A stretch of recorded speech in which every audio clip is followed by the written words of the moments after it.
금년에도 그대로 두소서, 이런 제목으로 말씀을 증거하겠습니다.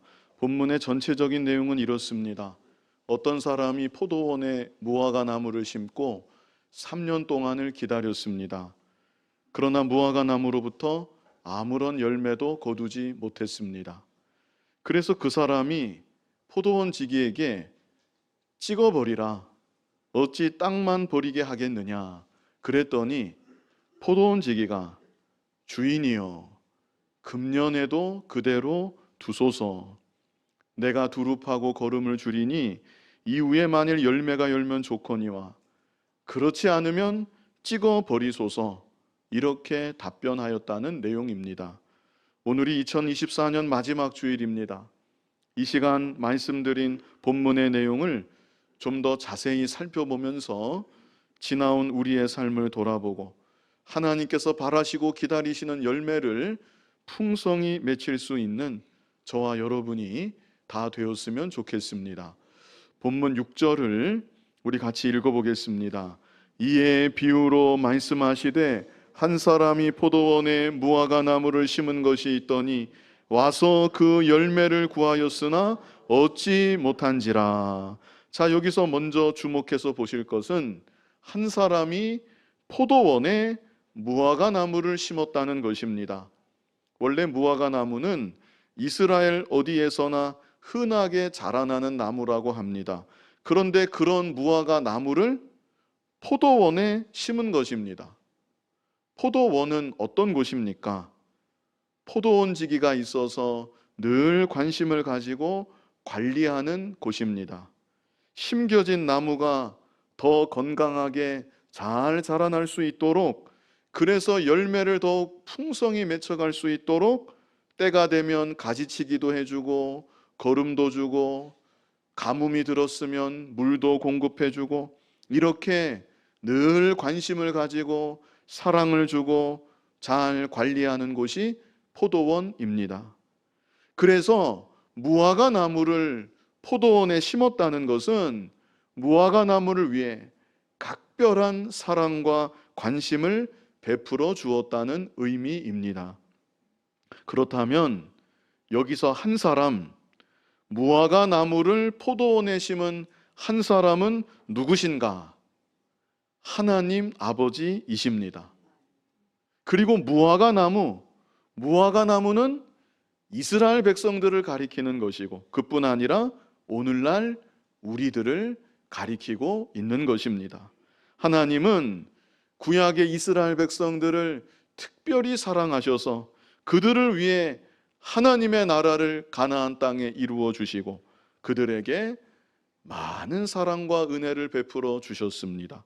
마찬가지로 오늘날 우리들을 얼마나 많이 사랑해 주셨는지 모릅니다. 우리들을 사랑하셔서 신약시대 교회를 이루시고 교회를 통하여서 하나님의 사랑과 하나님의 은혜를 공급받게 하여 주신 것입니다. 그렇다면 여기 포도원 지기가 또 나오는데요. 포도원 지기는 누구이실까? 포도원 지기는 예수 그리스도를 가리키는 것입니다. 교회의 머리가 되시고 우리의 중보자가 되시는 예수 그리스도가 포도원 지기이십니다. 구약시대 이스라엘 백성들 같은 경우에는 구약의 선지자들도 포도원 지기의 역할을 어느 정도 감당했다고 볼 수 있겠습니다. 자, 여기까지 비유의 대상이 무엇인지 다시 한번 우리 정리해 보면 좋겠습니다. 제가 주보에도 적어두었는데요. 먼저 무화과 나무를 포도원에 심은 한 사람이 있었는데 이 한 사람이 누구시라고요? 하나님 아버지이십니다. 무화과 나무는 누구입니까? 이스라엘 백성들, 구약의 이스라엘 백성들이고 오늘날 우리들. 포도원은 무엇입니까? 하나님의 나라가 포도원이고 신약시대 교회가 포도원입니다. 포도원 지기는 누구십니까? 예수 그리스도. 그렇다면 하나님께서 무엇을 바라셔서 무화과 나무를 포도원에 심으셨을까? 열매를 거두시기 위함이었습니다. 그런데 과거 이스라엘 백성들이 열매를 제대로 맺히지 못했습니다. 그래서 여기 6절을 다시 보시면 6절 끝에 그랬죠. 와서 그 열매를 구하였으나 얻지 못한지라. 열매가 없었습니다. 그래서 이어지는 7절 우리 같이 한번 읽어보겠습니다. 포도원 지기에게 이르되 내가 3년을 와서 이 무화과 나무에서 열매를 구하되 얻지 못하니 찍어버리라. 어찌 땅만 버리게 하겠느냐. 주인이 포도원 지기에게 말을 하지요. 내가 3년을 와서 이 무화과 나무에서 열매를 구하되 얻지 못하였다. 자, 여기서 3년이라는 것은요, 정확히 3년을 의미하는 것은 아닙니다. 여기서 3년은 하나님께서 참아주시고 하나님께서 기다리시는 기간을 상징하고 있는 것입니다. 우리 하나님이 3년만 참아주시는 하나님이십니까? 우리 하나님은 오래 참아주시는 하나님이십니다. 인자와 자비가 풍성하신 하나님이십니다. 우리 베드로후서 3장 9절을 같이 한번 읽어보겠습니다. 주의 약속은 어떤 이들이 더디다고 생각하는 것 같이 더딘 것이 아니라 오직 주께서는 너희를 대하여 오래 참으사 아무도 멸망하지 아니하고 다 회개하기에 이르기를 원하시느니라. 아멘. 여기 중반부에 나오지요? 오직 주께서는 너희를 대하여 오래 참으사, 우리를 향하여서 오래 참아주시는 하나님. 그래서 아무도 멸망하지 아니하고 다 회개하기에 이르기를 원하시는 하나님이신 것입니다. 구약 성경 시편 103편 8절도 우리 같이 한번 읽어보겠습니다. 여호와는 긍휼이 많으시고 은혜로우시며 노하기를 더디하시고 인자하심이 풍부하시도다. 아멘. 어떤 사람들은 구약의 하나님, 신약의 하나님, 성품이 다른 것처럼 말하고 오해하는 경우가 있는데 그것은 잘못된 것입니다. 하나님은 어제나 오늘이나 영원토록 동일하신 하나님이십니다. 구약의 하나님이나 신약의 하나님이나 사랑의 하나님이시고 공의의 하나님이시고 오래 참아주시는 하나님이시고 인자와 자비가 풍성하신 우리 하나님이신 것입니다. 그래서 본문 7절에 3년이라는 이 3년이라는 것은요, 하나님께서 참아주시되 오래 참아주시고 은혜와 자비를 베풀어 주시되 풍성히 베풀어 주시는 기간을 가리키고 있는 것입니다. 또 중요한 것은요, 기간이 있다는 것, 이게 중요한 것입니다. 기간이 있다. 인자와 자비가 풍성하신 하나님이시지만 우리에게 주시는 기회의 기간이 있다는 것, 이것을 또한 본문 7절 말씀이 우리로 하여금 깨닫게 하여 주시는 것이죠. 과거 노아 시대 때도 그랬습니다. 홍수 심판 전에 노아를 통해 전도하게 하셨습니다. 노아를 통해 경고하게 하셨습니다. 그리고 마침내 홍수 심판이 내려왔습니다. 그리고 방주의 문이 닫혔을 때에는 이미 기회는 다 지나가 버리고 만 것입니다. 베드로전서 3장 20절 우리 같이 한번 읽어보겠습니다. 그들은 전에 노아의 날 방주를 준비할 동안 하나님이 오래 참고 기다리실 때 복종하지 아니하던 자들이라. 방주에서 물로 말미암아 구원을 얻은 자가 몇 명뿐이니 겨우 8명이라.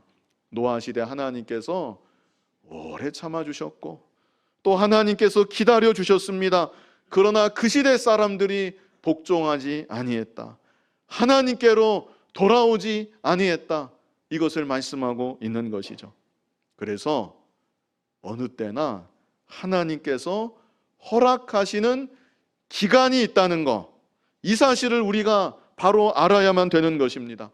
그런데 오늘 본문 말씀에서 이스라엘 백성들은 이 기간이 다 지나가도록 열매를 제대로 맺히지 못하였던 것입니다. 그래서 하나님께서 뭐라고 말씀하십니까? 본문 7절을 보시면 본문 7절 끝에 하나님이 뭐라고 말씀을 하십니까? 찍어 버리라. 찍어 버리라. 어찌 땅만 버리게 하겠느냐? 그냥 저 나무를 찍어 버리라. 열매 없는 저 나무 찍어 버리라. 이렇게 하나님께서 말씀하시는 것입니다. 얼마나 두려운 말씀입니까? 그런데 바로 이때 포도원 지기이신 예수 그리스도께서 말씀하십니다. 뭐라고 말씀을 하시는가? 우리 8절, 본문 8절을 다 같이 읽어보겠습니다. 대답하여 이르되 주인이여 금년에도 그대로 두소서. 내가 두릅하고 거름을 줄이니. 주인이여 금년에도 그대로 두소서. 예수 그리스도께서 열매 맺지 못하는 우리들을 위해 중보하고 계신 것입니다. 금년에도 그대로 두소서. 내가 두릅하고 거름을 줄이니.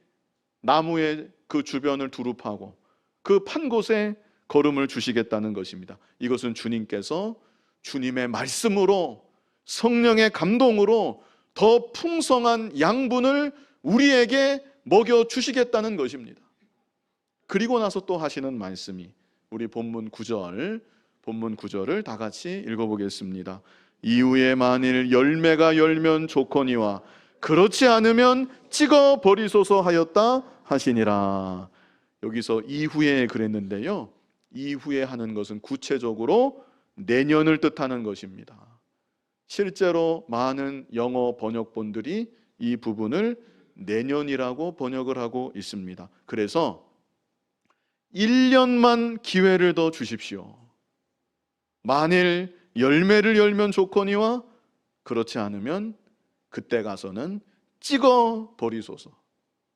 이렇게 예수님이 기한이 한 해 더 연장되도록 중보하여 주신다는 것, 이것을 이 말씀이 우리에게 가르쳐 주시는 것이고, 또 한 가지 예수님의 중보에도 기간이 있다.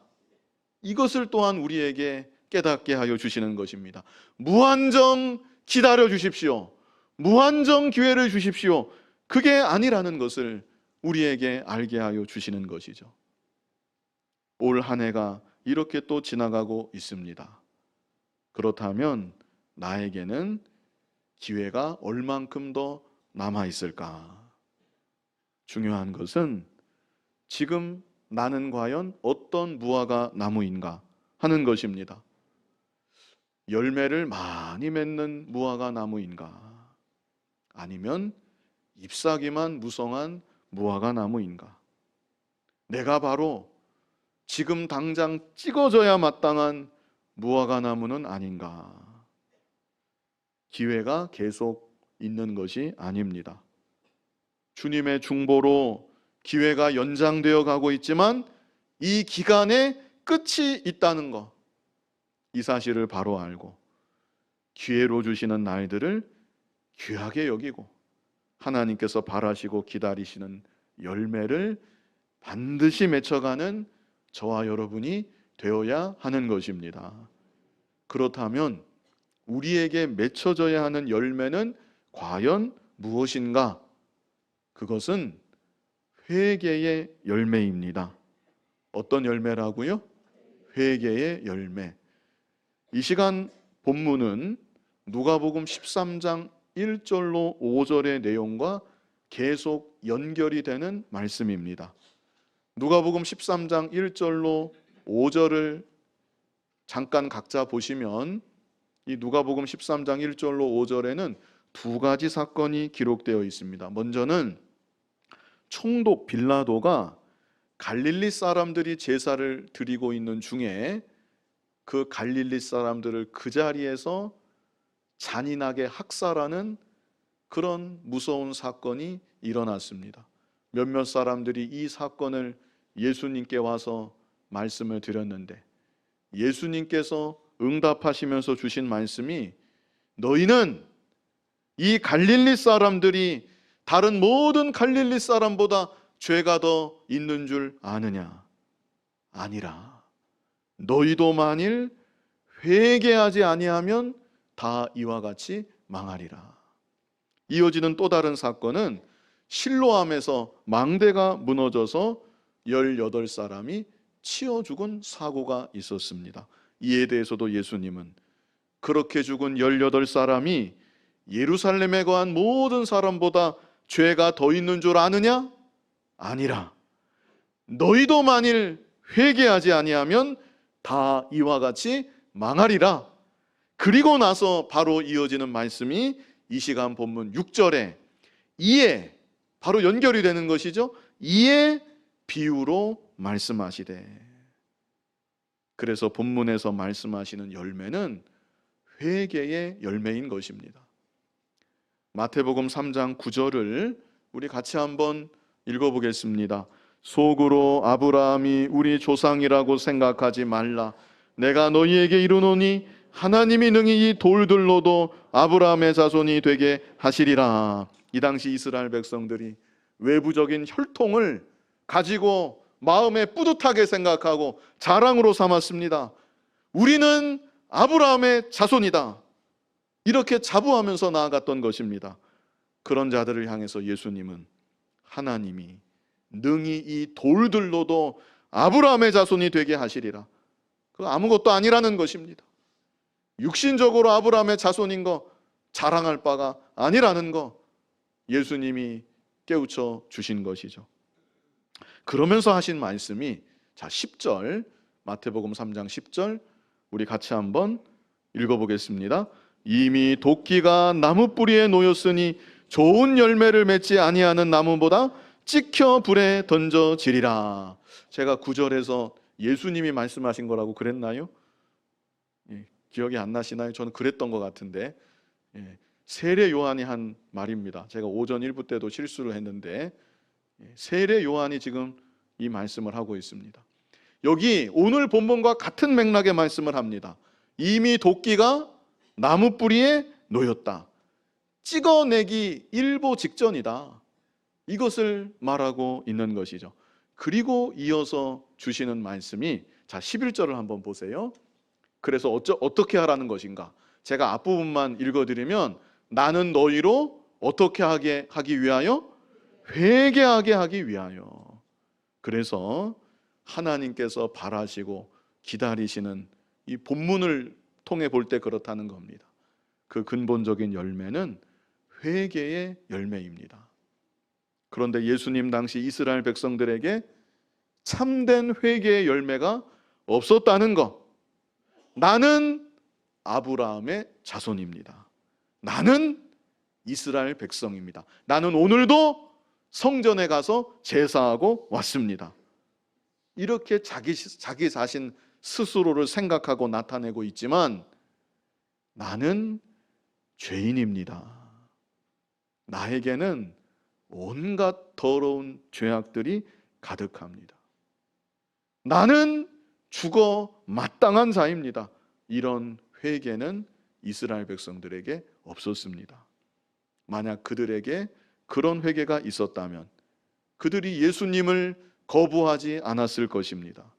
그러나 그들은 자신들의 죄를 깨닫지 못하였고 그렇기 때문에 예수님을 받아들이지 못했었던 것입니다.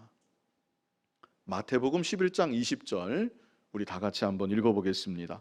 예수께서 권능을 가장 많이 행하신 고을들이 회개하지 아니하므로 그때에 책망하시되. 예수님이 이 땅에 계실 때 특별히 권능을 많이 행하셨던 고을들이 있었는데 그 고을의 사람들이 회개하지 아니하였다. 그래서 예수님이 책망하셨는데 뭐라고 책망을 하셨는가? 21절 우리 같이 읽어보겠습니다. 화 있을진저 고라시나 화 있을진저 벳세다야 너희에게 행한 모든 권능을 두로와 시돈에서 행하였더라면 그들이 벌써 베옷을 입고 제에 앉아 회개하였으리라. 아멘. 여기 고라신과 벳세다가 예수님이 주로 활동하셨던 갈릴리 인근의 주요 도시들이었습니다. 그들이 예수님의 행하시는 권능을 다 보았습니다. 보면서 놀랐을 것이고 예수님을 따라가기도 하였지만 그러나 그들이 회개하지는 않았다. 그래서 예수님이 또 하시는 말씀은 차라리 거기서 행한 권능을 이방 도시입니다. 두로와 시돈에서 행하였다라면 그들이 벌써 베옷을 입고 제에 앉아 회개하였으리라. 이렇게 예수님께서 책망하셨던 것입니다. 오늘날 우리들은 어떻습니까?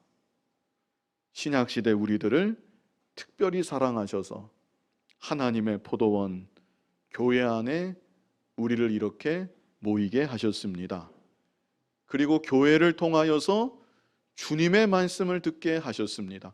교회를 통하여서 복음의 말씀을 듣게 하셨고, 교회를 통하여서 죄에 대한 책망의 말씀도 듣게 하셨고, 교회를 통하여서 무엇이 옳은지 무엇이 그른지, 선에 대해서 악에 대해서 의에 대해서 깨닫게도 하셨습니다.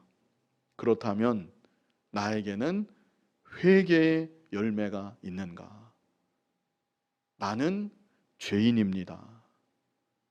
죄로 인하여서 슬퍼하고 애통한 경험이 나에게 있었는가? 만약 그런 경험이 한 번도 없었다고 하면 잎사귀만 무성한 무화과 나무이고, 끝까지 그 상태로 간다면 하나님께 찍어 버림 받을 수밖에 없습니다.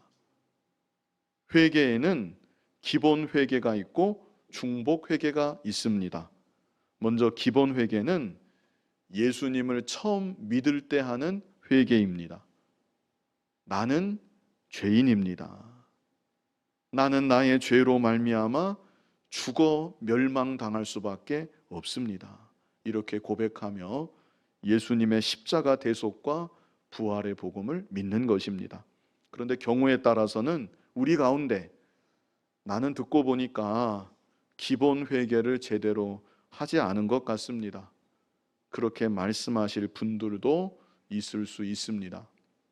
그러나 예수님의 십자가 대속과 부활의 복음을 정말로 믿는다면 그 믿음 안에는 나는 죄인입니다.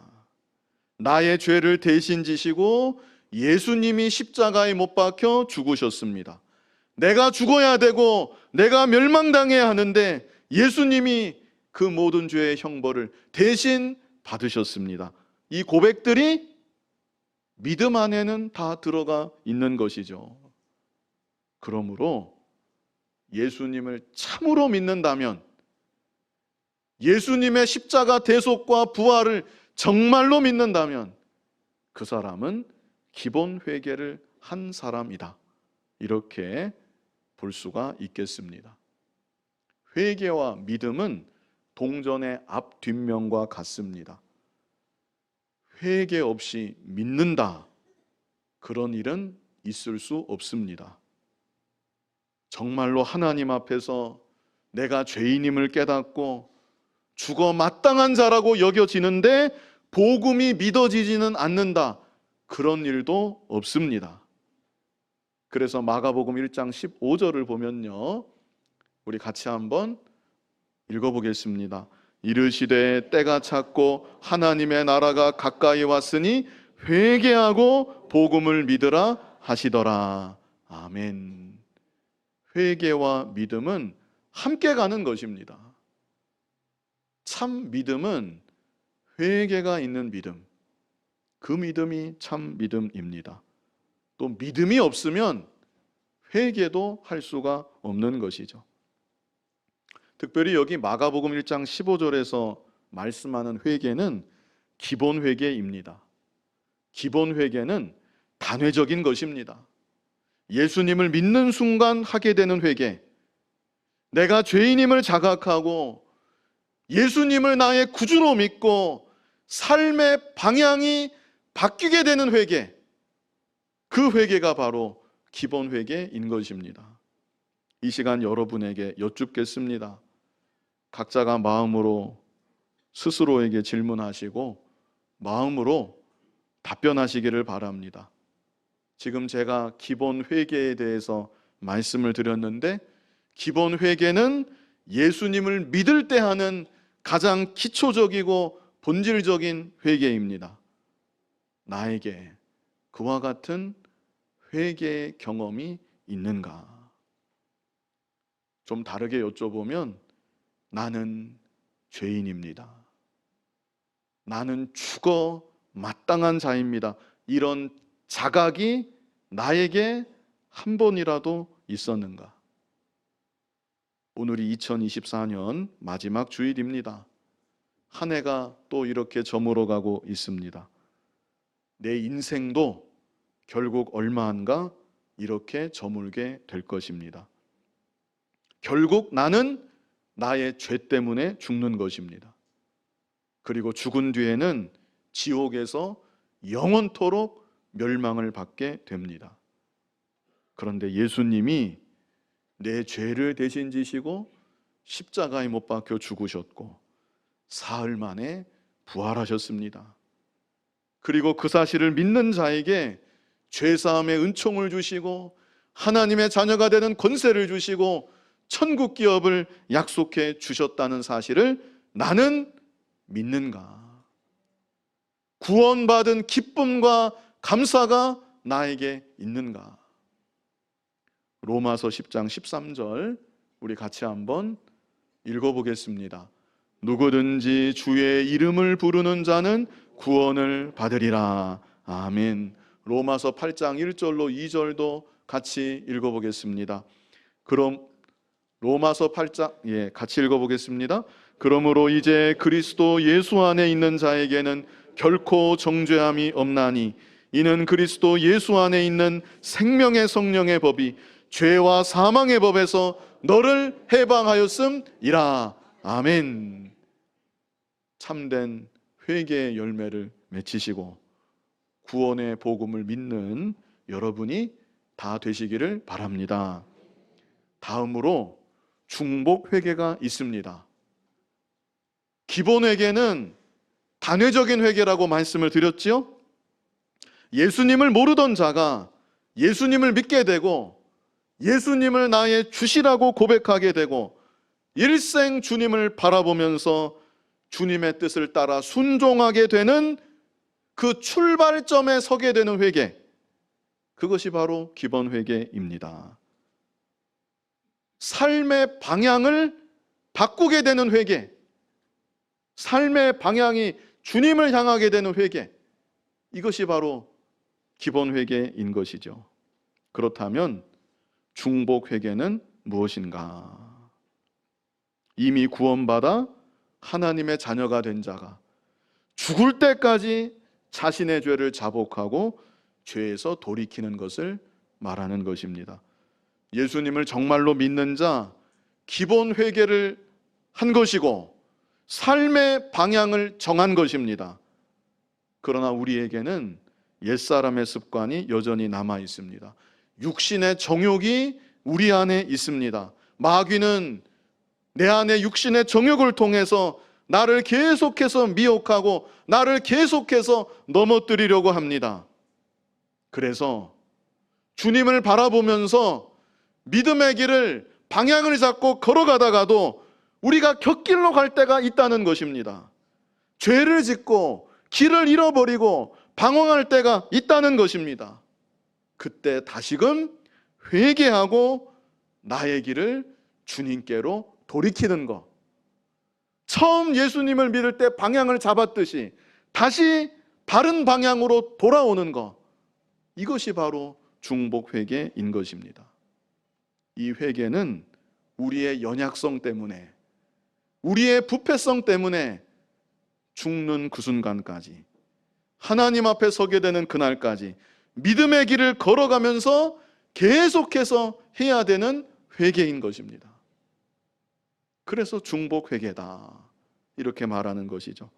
누가복음 22장 32절 우리 같이 한번 읽어보겠습니다. 그러나 내가 너를 위하여 내 믿음이 떨어지지 않기를 기도하였노니 너는 돌이킨 후에 내 형제를 굳게 하라. 자, 이것은 베드로에게 주셨던 말씀인데요, 베드로는 예수님의 십자가 대속과 예수님의 부활의 증인이 됩니다. 그런데 그렇게 되기 전에 이 베드로는 곧 있으면 예수님을 3번 부인하게 되어 있습니다. 예수님께서 그 사실을 미리 아시고 내가 너를 위하여 내 믿음이 떨어지지 않기를 기도하였노니 너는 돌이킨 후에 내 형제를 굳게 하라. 여기 돌이키는 것이 회개를 뜻하는 것입니다. 예수님을 모른다고 부인한 그 자리에 계속해서 주저앉아 있지 말고 돌이켜서 다시금 주님을 바라보고 주께서 맡기신 사명을 끝까지 감당하며 나아가야 된다. 예수님께서 미리 베드로에게 말씀하여 주셨던 것이죠. 그리고 요한계시록 2장을 보면 소아시아 7교회가 나오는데 예수님께서 교회들마다 회개하라, 회개하라 이 말씀을 하셨습니다. 우리 두 말씀만 한번 같이 읽기 원하는데요. 먼저는 요한계시록 2장 5절 같이 읽어보겠습니다. 그러므로 어디서 떨어졌는지를 생각하고 회개하여 처음 행위를 가지라. 만일 그리하지 아니하고 회개하지 아니하면 내가 네게 가서 내 촛대를 그 자리에서 옮기리라.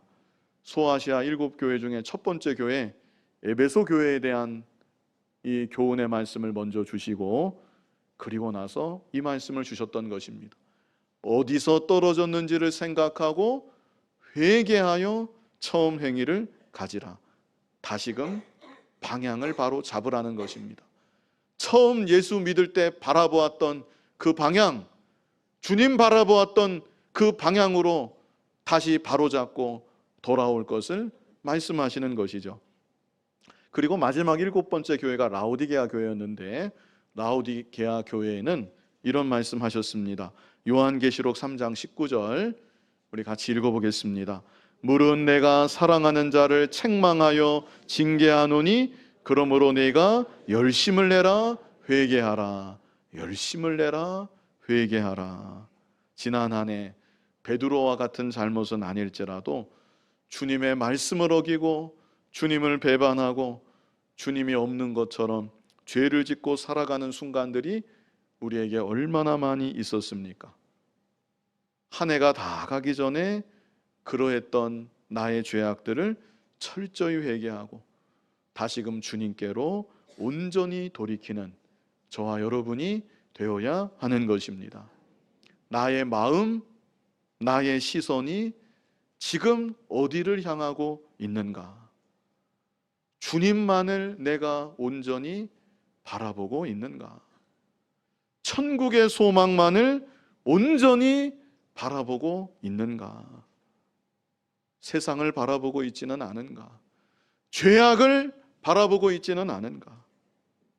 육신의 여러 가지 정욕들을 여전히 내 마음속에 품고 있지는 않은가?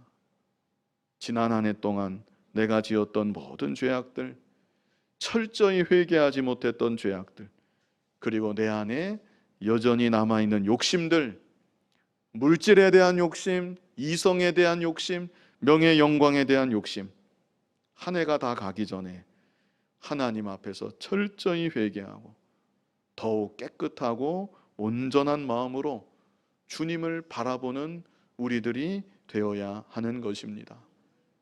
우리에게 기회를 주시는 대로 하루하루 주님만을 더욱 바라보기를 힘쓰며 주께 더욱 순종하고 점점 더 거룩한 길로 걸어가는 저와 여러분 될 수 있기를 간절히 바랍니다. 거룩하신 아버지 하나님, 찍어 버림받아 마땅한 우리들이지만 예수님의 중보하심으로 말미암아 참아주시고 기다려주시고 다시 한번 기회를 연장시켜 주시는 크신 은혜와 사랑을 감사합니다.